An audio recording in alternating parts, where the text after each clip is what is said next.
the night the angels came to Sodom. As twilight fell and the city of Sodom began to hum with its usual noise, two travelers walked quietly through its gates. Their faces carried the calm of heaven, though they appeared as ordinary men. At the entrance of the city sat Lot, a man whose heart still sought righteousness amidst corruption. When his eyes met theirs, something within him stirred, a holy recognition. Rising from his seat, he bowed low to the ground and said, "My lords, please turn aside to your servant's home. Rest for the night, wash your feet, and continue on your way at dawn." The strangers at first refused. "No," they said softly, "we will spend the night in the square." But Lot, knowing the hidden dangers that roamed those streets, insisted earnestly until they agreed.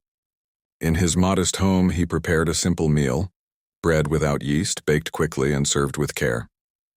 The three ate together in peace, their quiet conversation filling the house like gentle music. Yet outside, the darkness deepened, not just of night but of hearts. Before the visitors could sleep, the sound of many feet filled the street. From every corner of Sodom came men, young and old, driven by lust and cruelty. They surrounded Lot's house, shouting, "Where are the men who came to you tonight? Bring them out to us!" Lot stepped outside, closing the door firmly behind him. His voice trembled but stood firm. "My friends, do not commit this evil thing. These men are under my protection." The crowd jeered and pressed forward, their hearts hardened. Just as the door began to shudder under their blows, the two visitors revealed their true nature, angels of the Lord. They pulled Lot inside and struck the men with blindness. Confusion spread. The crowd stumbled in darkness, unable to find the doorway they once sought. Then one of the angels turned to Lot and said, "Do you have anyone else here? Sons, daughters, or family in the city? Get them out, for we are about to destroy this place." The cries of its wickedness have reached heaven. Lot ran through the streets pleading with his sons-in-law, "Hurry! The Lord will destroy the city." But they only laughed, thinking he spoke in jest. When morning light began to rise, the angels urged Lot again, "Hurry! Take your wife and your daughters, or you will be swept away." Lot hesitated, torn between fear and faith. But the angels, moved by the mercy of God, grasped their hands and led them safely beyond the city walls. And so began their flight toward salvation. Outside the doomed city, the angels gave one final command: "Flee for your lives.